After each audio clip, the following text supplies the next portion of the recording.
Hello दोस्तों, स्वागत है आपका एक और नई वीडियो में। देखो आज हमारे साथ में ना होंडा अमेज है, लेकिन एक और प्रोडक्ट है, that is none other than Dzire. Guys ये है डिजायर, और डिजायर के बारे में बहुत सारी ऐसी चीजें हैं जो एक्चुअली डिजायरेबल हैं। You know you are were desiring this video, reason being Amaze एक डायरेक्ट राइवल है डिजायर के, एंड डिजायर बहुत पोटेंशियल अब रखती है। मतलब वो एक ऐसा प्रोडक्ट है, लोग काफी टाइम से चाह रहे थे उसको खरीदना, और लोग उसकी नई जनरेशन का वेट कर रहे थे, and finally it has been launched by Maruti Suzuki at a much affordable price than Honda Amaze. Reason क्या है उसकी अफोर्डेबिलिटी का, सबसे पहले तो ये जानते हैं। देखो वो हुई है 6.9 लाख रुपीज में, आई थिंक तकरीबन 1 लाख रुपए वो सस्ती है। लेकिन do not forget this fact that amaze doesn't get a base variant, वो अपने मिड वेरिएंट से स्टार्ट करता है। तो ये 1 लाख का जो अंतर आपको यहाँ पे नजर आ रहा है वो कंप्लीटली इसके मिड वेरिएंट्स को आप समझ सकते हो। So happened with elevate also. अगर आप एलिवेट का छोटा वेरिएंट देखोगे तो उन्होंने डिसकंटिन्यू कर दिया था, और फिर अब उसकी जो प्राइस है तकरीबन 11.5 पौने 12 के आसपास जाती है। एक शोरूम के बारे में बात करें तो 3 ही वेरिएंट में है Honda Amaze, V, VX and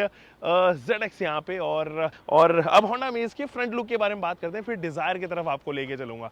so first come first, सबसे पहले अगर हम बात करें तो you get new LED headlight setup, जिसमें 2 बैरल्स है अब, और दोनों एलईडीज हैं दोस्तों। ये काफी कमाल की लगती है, ब्लैकआउट कर रखा है पूरा पोर्शन, ऊपर जो है वो आईब्रो शेप्ड एलईडीज आपको डीआरएल देखने को नजर आएंगी।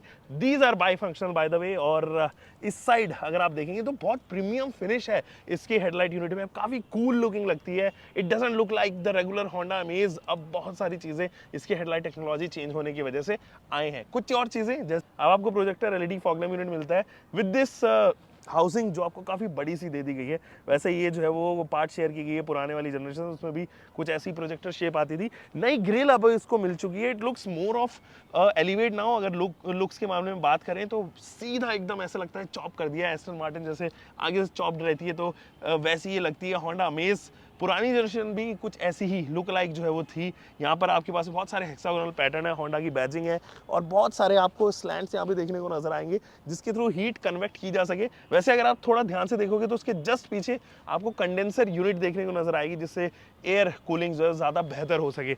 इनफैक्ट इस वाले पार्ट पर भी जो कैरेक्टर लाइन्स है वो इट रिमेन सेम, मोर और लेस सेम ही है, ज़्यादा इनमें चेंज नहीं आया है। लेकिन ये जो बाइफर्केशन है ना ग्रिल का, ये वाला पार्ट जो है ये ज़रूर थोड़ा पतला हुआ है, एंड ये थोड़ा डिफरेंशिएटिंग फैक्टर भी रखता है। रीज़न बीइंग बाकी जितने भी बोनेट्स हैं वो आपको इंजन बे के ऊपर कवर होते हुए नजर आएंगे, और वहीं से ग्रिल स्टार्ट हो जाती है। बट ये स्ट्रेच होता है थोड़ा आगे, आपको एहसास दिलाता है कि ये ग्रिल का पार्ट नहीं है, ये बोनेट का पार्ट है। चलिए दोस्तों, इट्स हाई टाइम हम डिजायर के फ्रंट लुक के बारे में बात करते हैं। तो सबसे पहले तो इसकी फ्रंट प्रोफाइल के बारे में बात करते हैं, क्योंकि हम वहीं से स्टार्ट कर रहे थे। तो पास आगे अगर मैं आपको इसकी हेडलाइट यूनिट दिखाऊं ना, तो ये ZXi वेरिएंट है वैसे तो, लेकिन just look at this barrel. यहाँ पे 6 बैरल आपको मिलते हैं, और सारे एलईडीज हैं ऑब्वियसली, और ZXi वेरिएंट से ये सारी चीज़ें आती हैं। यहाँ पर आपके पास में एक छोटा सा एंगल भी दिखाई नहीं दे रहा है, लेकिन ये आपको इसमें दिखाई देगा। जब आप ZXi प्लस में चलेंगे तो आपको रियलाइज होगा कि ये DRL में कन्वर्ट हो चुके हैं, ऊपर DRL आ जाती है। नीचे टर्न इंडिकेटर में और नज़दीक से आपको कोशिश करके दिखाता हूँ कि यहाँ से कुछ ऐसा हेडलाइट यूनिट है, ब्लैकआउट किया गया है, अच्छा लग रहा है। नीचे जो है वो आपके पास में फॉग लैम्प यूनिट मिलती है, but just being this ZXi variant, तो ZXi प्लस में आपको ये पर्टिकुलरली देखने को नजर आएगा। अब ज़रा ग्रिल के बारे में बात करते हैं। तो ग्रिल में बहुत सारे स्लैंट्स हैं दोस्तों यहाँ पे, और उसको फिक्स नहीं रखा गया है। यहाँ पे आपके पास में होल है ताकि हीट जो है वो इजीली कन्वेक्ट की जा सके, हीट जो है वो इजीली डिसिपेट की जा सके और हीट कन्वेक्शन हो सके। तो यहाँ से क्या है, जल्दी इंजन ठंडा रहेगा, और अगर आप बहुत लॉन्ग डिस्टेंसेस चल रहे हो, 400-500 किलोमीटर आपको एक गो में जाना है, तो ये एक्चुअली हीट को जो है वो एयर के थ्रू ठंडा करता रहेगा। यहाँ पर भी आपको अमेज की तरह ही जो है वो डिसिपेशन नज़र आएगा। डिफरेंशिएट किया गया है इसको भी, जैसे कि अमेज में पार्ट में किया गया था, और ये थोड़ा ब्रॉडर एंगल पे है। पहले डिज़ायर में ये नहीं आया करता था, नॉर्मल एक हुड था और बाद में ग्रिल स्टार्ट हो जाती थी। बट यहाँ पे जो है वो ऐसा लगता है जैसे कि ये भी जो है वो पार्ट हो हुड का। काफ़ी सारे कैरेक्टर लाइन्स यहाँ पे हैं, और ये कम्प्लीटली डिफरेंट बोनेट अब आपको नज़र आएगा। चलिए अब अमेज के साइड प्रोफाइल को चेक करते हैं। और गाइस जो इसकी डायमेंशन है वो सब 4 मीटर की ही रही है, उनमें बहुत ज़्यादा बदलाव नहीं आया है। हाँ, ग्राउंड क्लियरेंस अब 172 मिलीमीटर की हो गई है, वो थोड़ी सी बड़ी है, थोड़ा सा बूट बड़ा है, थोड़ा थोड़ा करके बहुत सारी चीज़ें बदल गई हैं इस गाड़ी में। आओ मेरे साथ में। सबसे पहले तो just look at this diamond cut alloy wheels, 185 setup के साथ में रखा है।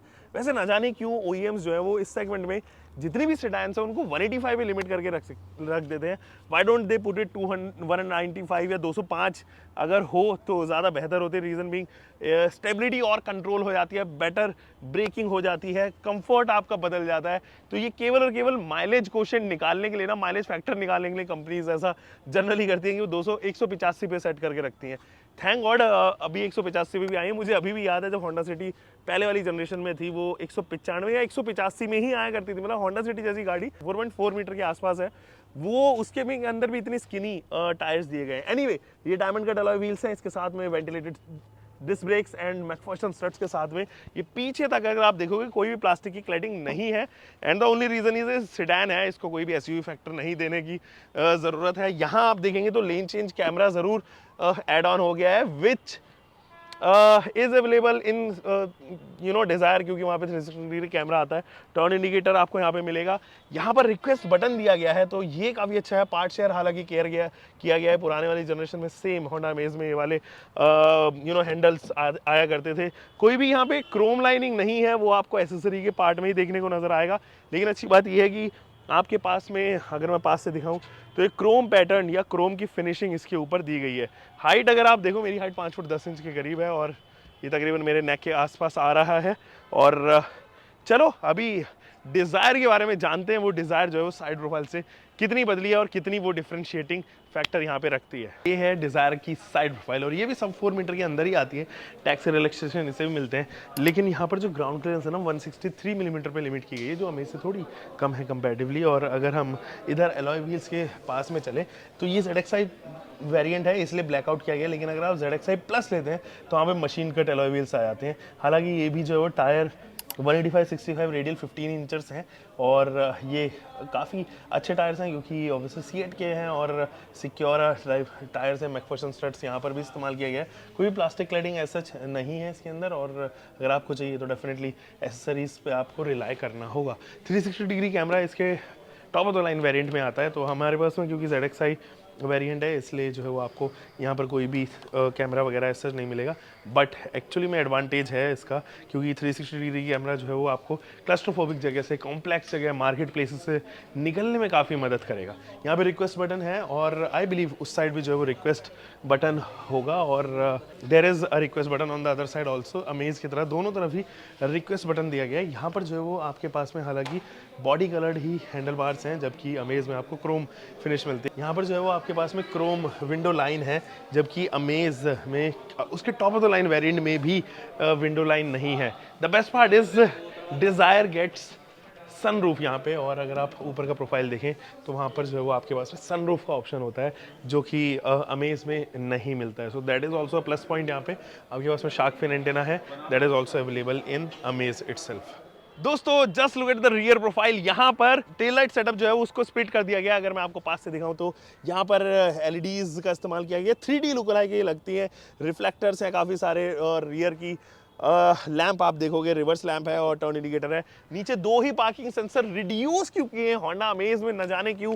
पहले 4 आया करते थे, अब केवल 2 पार्किंग सेंसर। Y Honda? यहाँ पर जो है वो आपके पास में रियर का कैमरा ऑफर किया गया है।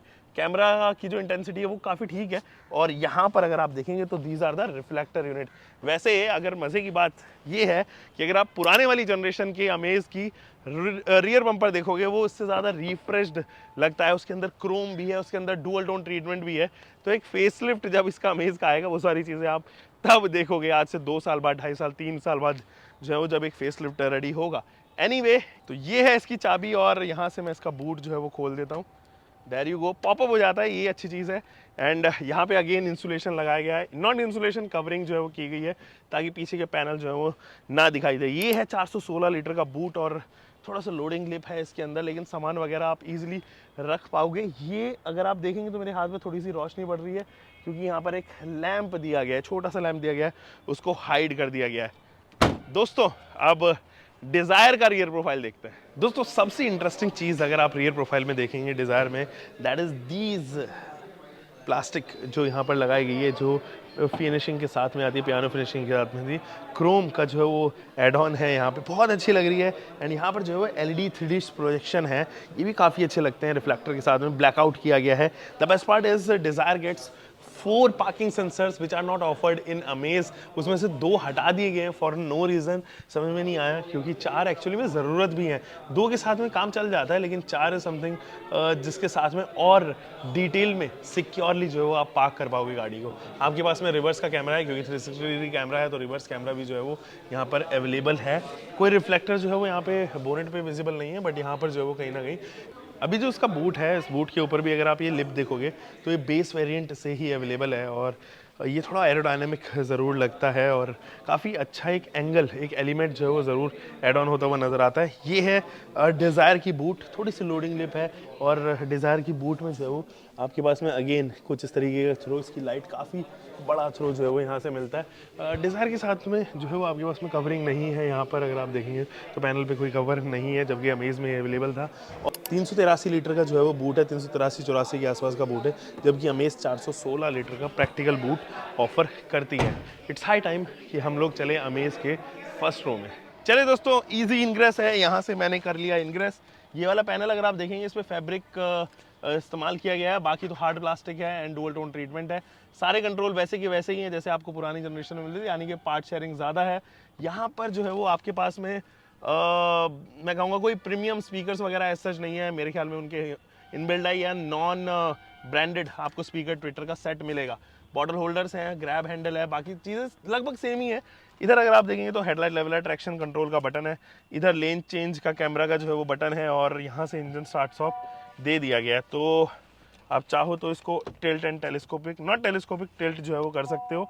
लेकिन ये स्टेयरिंग जो है वो definitely for sure one of the best steering है अभी तक इस सेगमेंट में। काफ़ी स्पोर्टियर एंड पे रखा गया है। अगर आप देखें तो CVT के जो है वो यहाँ से दोनों साइड आपको जो है पेडल शिफ्टर्स भी देखने को नजर आएंगे। प्रीमियम वो मैट फिनिश ज़रूर उसके अंदर है। राइट साइड का जो पैनल है स्टेयरिंग व्हील का, वो यहाँ पर एडैस के साथ में आता है, जबकि लेफ्ट साइड का जो है वो इंफोटेनमेंट सिस्टम के साथ में इंट्रोड्यूस किया गया है। Set and finish, no flat bottom and no leathery touch here. लेकिन अगर आप इंस्ट्रूमेंट क्लस्टर देखें तो एक साइड वो डिजिटल तौर पे रखा गया है, और जो दूसरा साइड है वो यहाँ पर जो है वो एनालॉग है। हालांकि इसका स्टाइल तो एनालॉग वाला ही है, लेकिन ये डिजिटल पार्ट में रखा गया है। ये वाला जो बीच में पार्ट है वो भी आपको MID का देखने को नजर आएगा, बट कुछ भी ऐसा कलरफुल TFT या एंगेजिंग वगैरह कुछ ऐसा नहीं लगता है। यहाँ पे फ्यूल गॉज वगैरह है, डैशबोर्ड के सिंबल्स हैं, ये तमाम चीजें यहीं पे देखने को नजर आएंगी। दोस्तों, अगर हम सीट्स के बारे में बात करें तो इनका ना अंडर थाई सपोर्ट थोड़ा मुझे कम लगा और कंपैरेटिवली, और आप हाइट एडजस्टेबल सीट्स इनको देखिए मैनुअली ही एडजस्ट होते हैं, दोनों साइड ही हैं आपके पास में, और हाइट एडजस्टमेंट केवल और केवल जो है वो ड्राइवर सेंट्रिक रखा गया है मैनुअल एडजस्टमेंट के साथ में। बाकी these are comfortable, duck shaped हैं, और आपको जो है वो ग्रैब कर लेती है साइड से, हल्का सा ग्रैब है, बहुत ज़्यादा नहीं है। डिज़ायर इससे ज़्यादा बेहतर परफॉर्म करेगी कंपैरेटिवली अगर हम साइज़ के बारे में बात करें। और अभी मैं 96 kg का हूँ, जल्दी मैं 100 किलो का आ जाऊँगा, तो उस हिसाब से आप समझ सकते हो कि मुझे तो ये फिट नहीं आ रही है, थोड़ा सा इरेगुलरिटी ज़रूर है। एनीवे, इस साइड चलते हैं। दोस्तों, यहाँ अगर आप देखेंगे तो इंटीरियर जो है वो काफ़ी अच्छा लगता है आपको देखने में, और यहाँ पे डैशबोर्ड के पास में जितने भी ऑटोमेटिक क्लाइमेट कंट्रोल है वो अब लीवर उनके साथ में इंट्रोड्यूस हो गया है। डिजिटल डिस्प्ले है यहाँ पे, नीचे भी जो है वो बटन है। मैक्स कूल का ऑप्शन दोनों ही गाड़ियों में मिलता है, so this is very nice. यहाँ पर आपके पास में आता है एक wireless charging option, 2 USB-A type. ये क्यों गाइस, थोड़ा सा आउटडेटेड फील कराता है। 12 वोल्ट का DC सप्लाई, मुझे लगता है एक C टाइप जो है वो इंट्रोड्यूस जरूर होनी चाहिए थी, क्योंकि ना केवल आगे पीछे भी इसमें जो है वो C टाइप इंट्रोडक्शन नहीं है, और for a new generation and Honda का प्रोडक्ट होने की वजह से मुझे लगता है कि यहाँ पर कहीं ना कहीं गलती हुई है। एनीवे, यहाँ अगर हम बात करें, ये है डिजीपैड। अब डिजीपैड ही जो है वो जनरली होंडा जो है वो बुलाया करता था, हम उसको डिजीपैड ही बोल देते हैं। तो डिजीपैड जो है वो ऐसा बहुत ज़्यादा कलरफुल नहीं है, ऐसा आपको नहीं लगेगा कि बहुत अनोखा जो है वो मिल गया आपको या कुछ एक्स्ट्रा मिल गया है। तो कनेक्टेड फीचर्स हैं इसके अंदर, और वो तमाम चीज़ें हैं जो एक्चुअली कंपटीशन में भी मिलती हैं, लेकिन कुछ कंपटीशन से एक्स्ट्रा नहीं है इसके अंदर, तो वो चीज़ ज़रूर है। और बाकी मैं बात करूँ इस डिजिटल डिस्प्ले से, तो कभी कभी परेशान नहीं करेगा, कनेक्ट हो जाएगा इजीली, टाइमली जो है वो। तो रिलायबिलिटी के फैक्टर में ये ज़्यादा अच्छे मार्क्स जो है यहाँ पे लेके आएगा। बाकी पैटर्न आप देखिए, ये हेक्सागोनल पैटर्न है। AC की वेंट जो है वो वर्टिकल हो चुके हैं, और यहाँ पर जो है वो हज़ार्ड लैंप ऑफर कर दिया गया है। इधर भी आप देखेंगे तो मैनुअल ही आपके पास में IRVM है। इधर आपके पास में डेफिनेटली एक ग्लास आ चुका है। यहाँ पर जो है वो 2 लैंप है, इनको भी पार्ट शेयर किया गया है। इधर भी ग्लास है, बट दोनों ही ग्लास में जो है वो लाइट नहीं है, जबकि उसकी लाइट की हाउसिंग इधर दी गई है, तो वो ज़रूर है। अच्छा, एक चीज़ और जो डेफिनेटली जो OEMs में नहीं मिलता, बाकी वो है ये ग्रैब हैंडल, मतलब ड्राइवर सेंट्रिक भी ग्रैब हैंडल अब आपको मिल रहा है यार अमेज में। ये तो काफ़ी गजब की बात है। यहाँ पर कोई भी आर्म रेस्ट नहीं है दोस्तों, और ये अगर आप देखेंगे तो कुछ इस तरीके से इसका लीवर भी है। It's high time we should jump into the second row, और उससे पहले लेकिन इंटीरियर चेक करना ज़रूर डिज़ायर के। गाइस इनग्रेस करने में सेडान है, दोनों ही गाड़ियों में जो है वो तकलीफ नहीं होती है। अगर आप यहाँ पे इसकी की फॉब देखें तो 3 बटन है उसमें, लॉक अनलॉक एंड बूट का 3 ही बटन है, जबकि अगर आप अमेज की देखें तो थोड़ी बड़ी है कंपैरेटिवली, और बटन्स भी उसके अंदर ज़्यादा मिलते हैं। इंजन स्टार्ट स्टॉप का भी बटन उसके अंदर है। यहाँ अगर आप देखेंगे तो ये फिनिश अगर आप देखें हार्ड प्लास्टिक है, इधर भी फैब्रिक का इस्तेमाल किया गया है, पार्ट शेयर किया गया है पुराने वाली से, तो काफ़ी अच्छा है। ये इंटरेक्टिव ज़्यादा लग रहा है मुझे कंपेरेटिव टू अमेज, क्योंकि वहाँ पे 2 ही कलर जो है वो आपके पास में अवेलेबल है। यहाँ पे बॉटल होल्डर और मैगजीन होल्डर है। इस साइड अगर आप चलें तो इंजन के बटन है, ट्रैक्शन कंट्रोल है, आइडल स्टार्ट स्टॉप है, एंड यहाँ से ऑब्वियसली फ्यूल गॉज और बूट एक्सेस करने की जगह है। गाइज अगर जो इसका स्टीयरिंग व्हील आप देखें तो फ्लैट बॉटम आपको मिलता है। इनफैक्ट जब आप top of the line variant में जाओगे, और ऊपर से लेदर टच भी उसके ऊपर मिलता है। क्रूज कंट्रोल का ऑप्शन है बट ऑब्वियसली एडास नहीं है, लेकिन लेदर टच इज समथिंग जो अमेज के अंदर नहीं आता है। लेफ्ट साइड में इंफोटेनमेंट सिस्टम से रिलेटेड बटन है, राइट साइड में उसके अंदर जो है वो इंस्ट्रूमेंट क्लस्टर से रिलेटेड बटन आएंगे। यहाँ पे कॉल पिकअप एंड ड्रॉप के बटन है। अगर आप यहाँ पे देखेंगे दोनों साइड ही एनालॉग दिया गया है, और एमआईडी जो है कुछ ऐसी मिलती है। लेफ्ट साइड में टैकोमीटर, राइट साइड में स्पीडोमीटर है। डैशबोर्ड के बहुत सारे सिंबल्स आपको यहीं पे ऑफर होते हुए नजर आएंगे, एंड यहाँ पे फ्यूल गॉज वगैरह। तो टेक्निकली ये मोर और लेस एक जैसे ही इंस्ट्रूमेंट क्लस्टर ऑफर किए गए हैं। अब दोस्तों यहाँ से अगर आप देखेंगे तो ये इंफोटेनमेंट सिस्टम आपको मिलता है, लेकिन अगर आप top of the line variant खरीदते हैं तो 9 इंचेस का मिलेगा, जो वायरलेस एंड्रॉइड ऑटो एप्पल का प्ले के साथ में आता है। 360 डिग्री व्यू देता है, जो 10 से ज़्यादा परम्यूटेशन कॉम्बिनेशन के साथ में एक्चुअली व्यू देता है, और जो अमेज में सैडली प्रेजेंट नहीं है दोस्तों, वो चीज़ का थोड़ा सा लगता है। यहाँ पे आप देखेंगे तो बहुत सारी फिनिश है, सेट एंड वुडन फिनिश है, ऊपर सेट एंड फिनिश है, हार्ड प्लास्टिक है, फिर इधर पैटर्न है, तो थोड़ा बिजी डिज़ाइन रखा गया है, और बिजी मुझे काफ़ी पसंद आता है। तो डिज़ाइन के मामले में मुझे आज भी ये ज़्यादा बेहतर पैकेज लगती है। इंटीरियर लेआउट के मामले में काफ़ी अच्छे तरीके से जो है मारुति सुजुकी ने इसको बनाया है। यहाँ पर भी आप देखोगे तो डिजिटल डिस्प्ले है, ऑटोमेटिक क्लाइमेट कंट्रोल की टॉगल स्विचेस हैं, जैसे कि आपको अमेज में भी मिलता है, एंड मैक्स का बटन इसमें भी आता है, इसके top of the line variant में आता है, जो कि आपको वहाँ पर भी मिलता है। अच्छा, मारुति सुजुकी ने क्या किया है कि यूएसबी ए टाइप तो है ही, इसके टॉप वेरिएंट जब आप खरीदोगे तो यूएसबी सी टाइप भी मिलता है, वायरलेस भी मिलता है, लेकिन यूएसबी सी टाइप के मामले में होंडा आर वे बिहाइंड। मतलब अभी भी लगता है कि यार क्यों मैं यूएसबी ए टाइप इस्तेमाल करूं, और यूएसबी सी टाइप समथिंग जो एक्चुअली में होना चाहिए, वो प्रेजेंट होना चाहिए।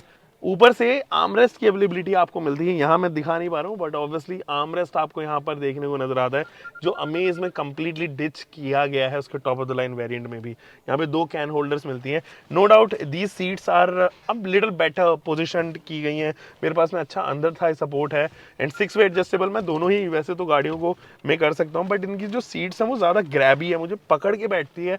अमेज में ऐसा मुझे कम फील हुआ कंपैरेटिवली।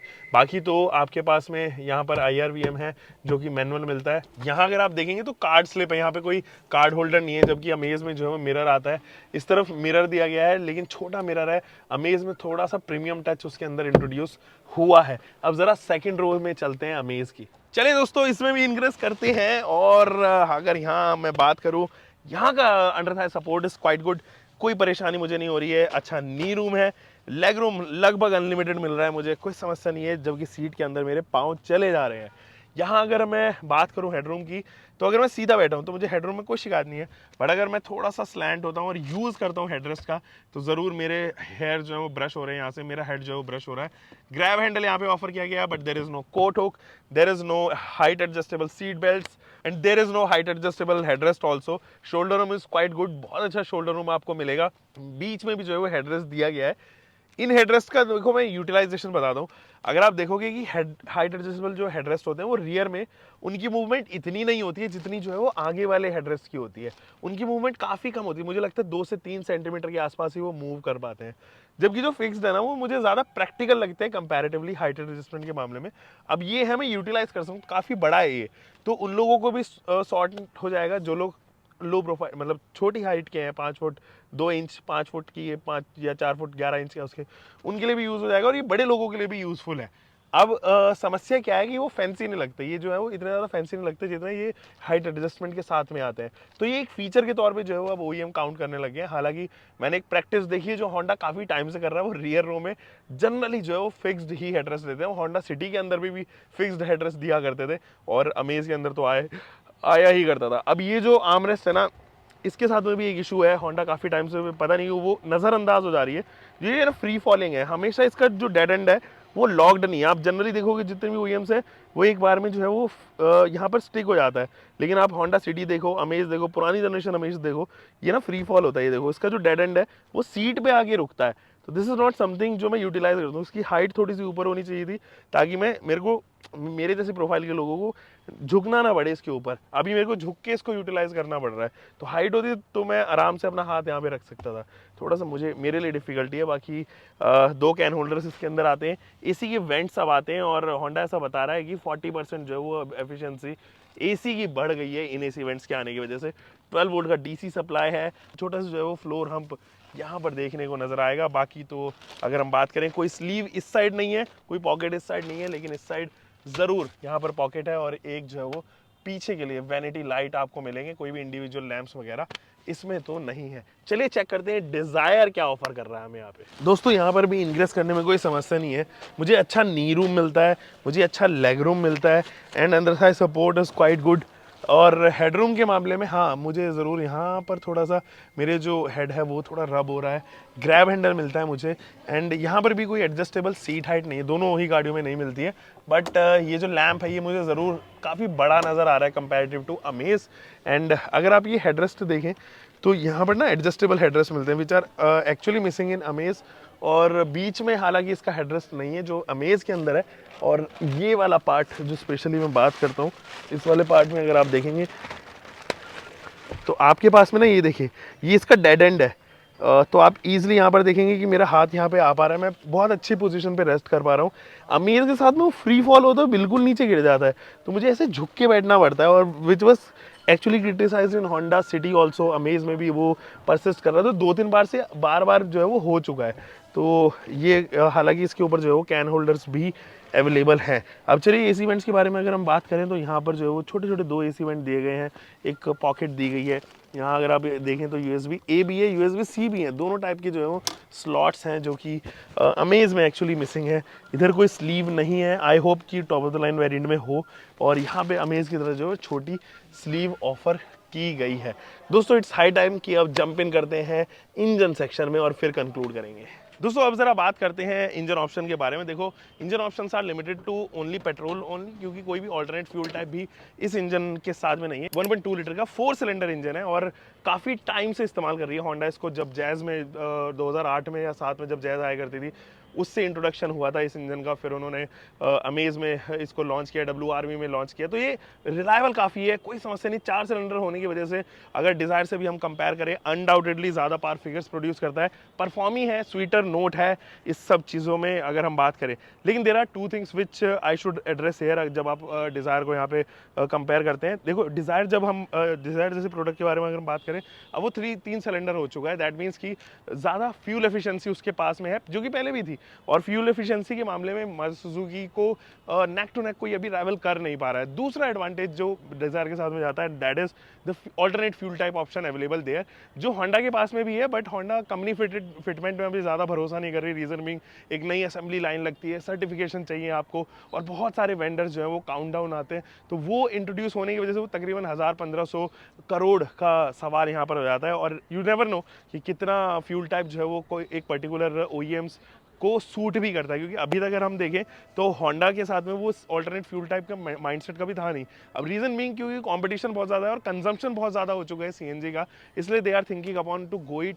इसीलिए अभी उन्होंने सोचा है कि क्यों ना इसको आफ्टर मार्केट फिटमेंट के तौर पे स्टार्ट करें। अगर इम्पैक्ट काफ़ी अच्छा हुआ इस चीज़ का मार्केट पे, तो we can actually switch to assembling the CNG fitment in the plant. So ये 2 है। उसके अलावा अगर आपका फ्यूल एफिशिएंसी वाला क्वेश्चन कभी था ही नहीं, और आपको परफॉर्मेंस एडिशन चाहिए, आपको रिलायबिलिटी चाहिए, आपको प्रीमियम टच चाहिए, तो definitely you should actually stick to Amaze as of now. Conclude करते हैं, लेकिन पहले डिजायर के इंजन पे की तरफ चलते हैं और वहां पर fuel type as well as engine type के बारे में बात करते हैं। चलिए डिजायर की तरफ गाइस, अब जरा बात करते हैं मारुति सुजुकी डिजायर के इंजन स्पेसिफिकेशंस के बारे में। अब देखो जनरली अगर आप इस इंजन के बारे में बात करेंगे, ये अभी लेटेस्ट 2024 में जो है वो इंट्रोड्यूस हुआ है और स्विफ्ट के अंदर आया है। तो रिलायबिलिटी के मामले में बहुत बेहतरीन इंजन है, कोई समस्या नहीं है। और डेफिनेटली अगर पावर फिगर्स के बारे में बात करें तो तकरीबन 80-81 bhp के आसपास पावर प्रोड्यूस करता है, जबकि amaze on the other hand 88.5 bhp produce करता है। अब देखो दोस्तों, इस इंजन के साथ में एडवांटेज जो है वो माइलेज का मिलता है आपको। ये तकरीबन 24.5 किलोमीटर पर लीटर मैनुअल पे आपको ऑफर करती हुई नजर आएगी, जबकि अमेज के साथ में 18.5 के आसपास का ही माइलेज है। तो 6 किलोमीटर का माइलेज आपको एक्स्ट्रा मिलता है विद दिस इंजन। और एक सिलेंडर कम होने की वजह से फ्यूल एफिशिएंसी के साथ साथ मेंटेनेंस कॉस्ट भी जो है वो कंपैरेटिवली अमेज के और होंडा, अगर आप होंडा के साथ में अगर मारुति सुजुकी का कंपैरिजन करोगे स्पेयर पार्ट्स के साथ में एज वेल एज मेंटेनेंस के साथ में, तो आपको रियलाइज़ होगा कि मारुति सुजुकी थोड़ा ज़्यादा बेहतर परफॉर्म करती है। कॉस्ट एफिशिएंसी में ज़्यादा आप यहाँ पर नोटिस करोगे। हाँ, परफॉर्मेंस हो या 4 सिलेंडर का एक एडवांटेज हो, वो कहीं ना कहीं जो है वो अभी भी अमेज के साथ में स्टिक है। But definitely for those who are considering this car for commute के पर्पस में, तो ये एक बेहतर ऑप्शन है। प्लस ऑल्टरनेट फ्यूल टाइप में हमेशा मारुति सुजुकी स्टैंड आउट करती है, जहाँ पे होंडा अभी भी स्ट्रगल कर रही है क्योंकि वो आफ्टर मार्केट फिटमेंट में ज़्यादा बिलीव करती है। वहाँ पर इसके साथ में CNG ऑप्शन अवेलेबल है। अभी अमेज के साथ में कुछ भी सच ऑप्शन नहीं है, और अगर आप खरीदते भी हो अमेज को, नई जनरेशन को भी, तो आपको आफ्टर मार्केट ही रिलाय करना पड़ेगा, B it on the dealer and या फिर आप खुद से करवाओ। तो वो 70-75 हज़ार रुपये एक्स्ट्रा ले रहे हैं, जबकि मारुति सुजुकी की जो कॉस्टिंग है कंपनी फिटमेंट की, वो 85 से 90 हज़ार के आसपास वेरी करती है। जो जिसके साथ में एडवांटेज ये है, एक तो कंपनी फिटमेंट है, साथ ही साथ इंस्ट्रूमेंट क्लस्टर में ही आपको जो सारी रीडिंग्स आ जाती हैं, और आप जो है आपको जो ये अपलिफ्ट नहीं करना पड़ता। आपका जो नोजल होता है टॉप अप करने का, वो भी फ्यूल गॉज के पास में ही प्लेस किया जाता है। गाइज, अगर हम यहाँ पे अपग्रेड के बारे में बात करें ना, दोनों ही जनरेशन अगर मैं कंपेयर करूँ डिज़ायर और अमेज को, तो मारुति सुजुकी का जो काम है इस बार डिज़ायर के साथ में, वो लगता है कि उनके जो डिज़ाइनर्स हैं वो अलग तरीके की चीज़ें करके इस बार उन्होंने डिज़ाइन किया। लिटरली बहुत अच्छा डिज़ाइन उन्होंने बनाया है। बहुत सारी आपके पास में जो है ऐसे फीचर्स आई हैं जो सेगमेंट फर्स्ट तो हैं, उन्होंने स्टैंडर्ड सेट किया, और उन्होंने 360 degree camera is one such, 5 star जो है वो रेटिंग्स आई हैं क्रैश टेस्ट में। साथ ही साथ माइलेज एंड CNG अवेलेबिलिटी इस सेगमेंट में वो कमाल की है दोस्तों। लेकिन अमेज के साथ में ऑन द अदर हैंड क्या है, उन्होंने कुछ फीचर्स एड ऑन ऐसे किए हैं, जैसे कि एडास, जो अब यहाँ से सेफ्टी को एक नए पैरामीटर पे लेके जाएगा। उन्होंने 6 एयरबैग्स तो दिए, उसके साथ में एडास भी दे दिया अपने top of the line variant में, और उन्होंने सनरूफ को डिच किया, और क्योंकि इससे कॉस्टिंग के ऊपर काफ़ी ज़्यादा जो है फर्क पड़ेगा। जबकि मारुति सुजुकी अभी भी कस्टमर को ज़्यादा हैप्पी और ज़्यादा सेल्स जनरेट करने में जो है वो फेवरेबल होगी, उनको ज़्यादा सेल्स अचीव होंगी कंपैरेटिव टू द अमेज। अब दोस्तों कंक्लूड अगर मैं करूं तो अनडाउटेडली दोनों ही गाड़ियां जो है वो एकदम नेक टू नेक राइवल कर रही हैं, प्राइसेस के मामले में नेक टू नेक राइवल कर रही हैं। और एडवांटेज किसको खरीदने में, देखो वो लोग जो डिज़ायर के साथ में जाएंगे उनको on the other hand amaze से लॉन्गर पीरियड में, अगर 7-8-10 सालों के बारे में बात करें, तो वो कहीं ना कहीं जो है वो उनको फ्यूल भी सेव करके देगी, मेंटेनेंस पे सेव देगी, एंड जो आफ्टर सेल सर्विसेज हैं वो ज़्यादा बेहतर तो नहीं, बट कॉस्ट एफिशिएंट मुझे लगता है कि वो ज़्यादा होगा। और चौथा एस्पेक्ट जो सबसे ज़्यादा मुझे लगता है कि वो है रीसेल वैल्यू। जब 7-8 साल बाद आप बेचने जाओगे तो कंपैरेटिवली डिज़ायर जो है वो ज़्यादा बेहतर प्राइस में बिकेंगी। अमेज के साथ में एडवांटेज क्या है, देखो अनडाउटेडली अमेज के जब आप मटेरियल क्वालिटी को देखोगे या अभी पेंट क्वालिटी को देखो, तो आपको रियलाइज़ होगा कि ये एट पार है, ज़्यादा बेहतर है प्रीमियम कैटेगरी को टच करने में। एडास होने की वजह से उसके साथ में उन अननेसेसरी सिचुएशन में जहाँ पर आपका दिमाग सही से जो है वो कैलकुलेट नहीं कर पा रहा है, वहाँ पर वो आपको ज़रूर जो है वो एक अच्छा एडवांटेज देगी। अमेज के साथ में जो है वो इंजन ज़्यादा बेहतरीन होने की वजह से अब आपको वो कैपेबिलिटी ऑफर करेगी, यानी कि ज़्यादा ड्राइवर फ्रेंडली जो है वो ड्राइवर सेंट्रिक रहेगी। And the best part is जो लोग फेक ऑटोमेटिक या फिर मैं कहूँ कि सूडो ऑटोमेटिक से परेशान हैं, जिनको AMT नहीं लेना है, वो थोड़ा सा स्पेंड करके प्रीमियम CVT के ऊपर जा सकते हैं, जो इस सेगमेंट में एक्चुअली कोई भी ऑफर नहीं कर रहा है, नॉट इवन मारुति सुजुकी। उनके पास में जबकि CVT था पहले, they could have added it, but नहीं, वो उन्होंने टॉक कन्वर्टर तो छोड़ो, CVT नहीं ऐड किया है, AMT के साथ में ही किया, क्योंकि वो कॉस्ट एफिशिएंसी लेके आता है, maintenance cost zero, almost zero है उस ट्रांसमिशन की, वो लेके आता है। हालांकि CVT के साथ में अपने चैलेंजेस ज़रूर हैं, लेकिन वो डेफिनेटली एक ज़्यादा बेहतर ट्रांसमिशन है कंपैरेटिव टू AMT यहाँ पे। तो वो लोग जिनको प्रीमियम चाहिए, प्रीमियम कैटेगरी में जाना है, अच्छा यूज़र एक्सपीरियंस चाहिए, उनको जब वो आए लोग थोड़ा सा मुड़ के देखें गाड़ी को, वो फैक्टर, फील गुड फैक्टर जो है वो ज़रूर अभी भी होंडा के साथ में जुड़ा रहेगा। तो आप अपने हिसाब से ये सारी कैलकुलेशन अपने दिमाग में कर सकते हैं, एंड एक बेटर बाय जो है वो यहाँ पर ऑप्ट कर सकते हैं। फिलहाल तो दोस्तों इस वीडियो में यही, और हम मिलेंगे एक और नई वीडियो के साथ में। तब तक के लिए ध्यान रखें, सुरक्षित चलें, टेक केयर गाइस।